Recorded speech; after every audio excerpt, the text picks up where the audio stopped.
दोस्तों एक बार फिर से हम अपने चैनल इंग्लिश बोलो नंबर 1 में स्वागत करते हैं। और आज का जो हमारा विषय है, आज का जो हमारा टॉपिक है, आज का जो हमारा चैप्टर है वह है प्रोनाउन। क्योंकि जैसा कि हम अगले चैप्टर 9 में आपको बतलाए थे कि नाउन तो हम सीख गए, लेकिन प्रोनाउन को भी सीखना जरूरी है। इसलिए कि जब हम अंग्रेजी बोलने जाएंगे तो हमें आइडेंटिफाई करना होगा क्या नाउन है, कौन प्रोनाउन है। बहुत सिंपल सी चीज है नाउन के बारे में जानना।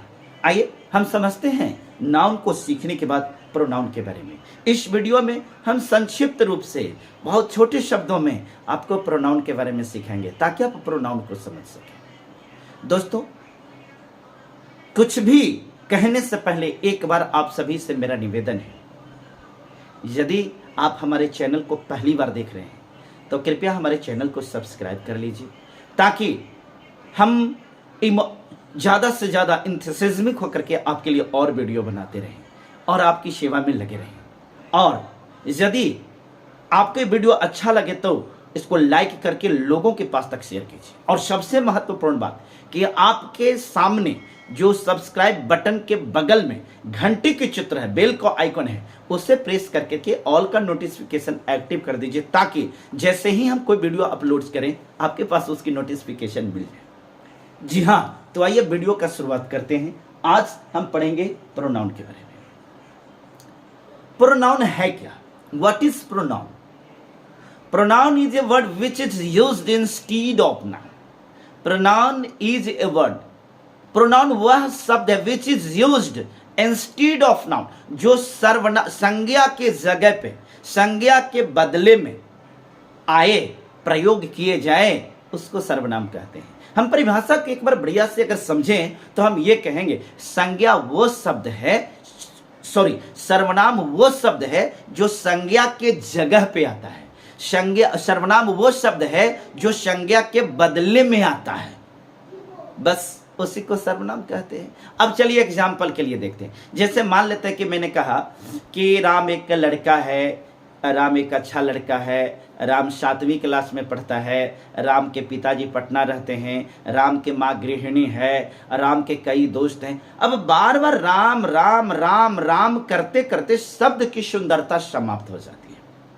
अब इन जगहों पर जहां पर राम राम जो संज्ञा आ रहा था, इस संज्ञा की जगह पर हम अगर इसको इंप्रूव करके सुंदर बना करके बोले तो हम ऐसे बोल सकते हैं कि राम एक लड़का है, वह 7वीं कक्षा में पढ़ता है, उसके माता पटना में रहते हैं, उसके पिताजी डॉक्टर हैं, उसके बहुत सारे दोस्त हैं, वह पढ़ाई लिखाई में बहुत तेज है, उसकी इच्छा है कि वह डॉक्टर बने।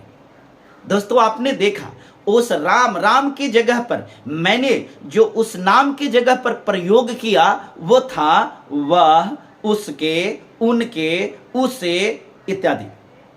तो वह, उसके, उनके, ये जो शब्द उसके जगह पर आए ये प्रोनाउन है, ये सर्वनाम है। हाँ, अब आपको लग रहा होगा कि अच्छा तो भाई अगर हम कहें कि सीता एक लड़की है और वह बहुत तेज है तो क्या इस वाक्य में वह जो है क्या यह सर्वनाम है? या ऑफ कोर्स बिल्कुल वह जो है यही सर्वनाम है, क्योंकि वह सीता की जगह पर प्रयोग किया गया है वह को, तो सीता संज्ञा है, इस संज्ञा की जगह पर वह का प्रयोग किया गया, इसलिए वह जो हो गया यह सर्वनाम हुआ। आप बिल्कुल सही पकड़े।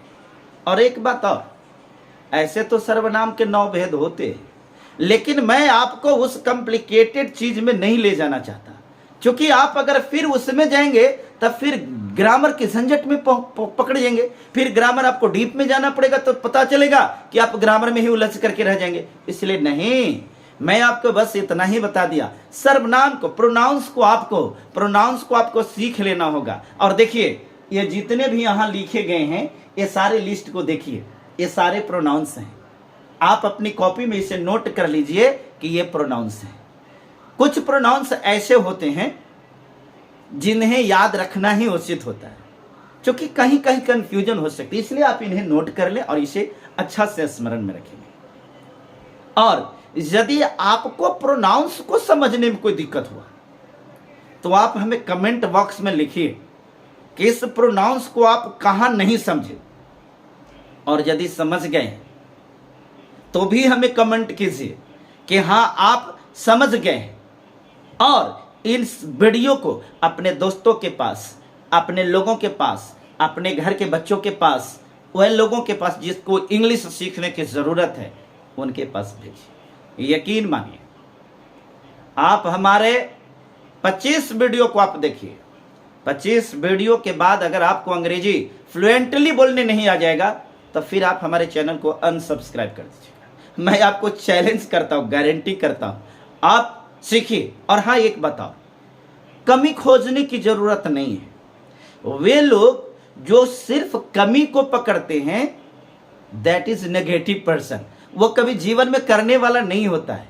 एक गिलास में अगर आधा पानी है तो उससे दो रूप में बोल सकते हैं। जो पॉजिटिव थॉट वाले होंगे वो बोलेंगे कि ये गिलास में आधा गिलास पानी है, इसमें आधा गिलास पानी है। लेकिन जो नेगेटिव है उसमें नेगेटिव चीजें दिखाई पड़ेगी और वो कहेगा कि गिलास आधा खाली है। दोस्तों, गिलास आधा खाली है नहीं, आपको बोलना है गिलास में आधा पानी है। अर्थात हमें कमजोरी को नहीं, हमें वीकनेस को नहीं देखना है। आपके अंदर में, हमारे अंदर में बहुत सारी कमजोरियां हो सकती हैं, बहुत सारी डिमेरिट्स हो सकती हैं, परंतु उस डिमेरिट्स का क्या, हमारे अंदर में बहुत सारी मेरिट्स भी तो है। आपको अपने मेरिट्स को देखना है। You can do everythings, you are able to do everythings, nothing is impossible for you, nothing is impossible for us.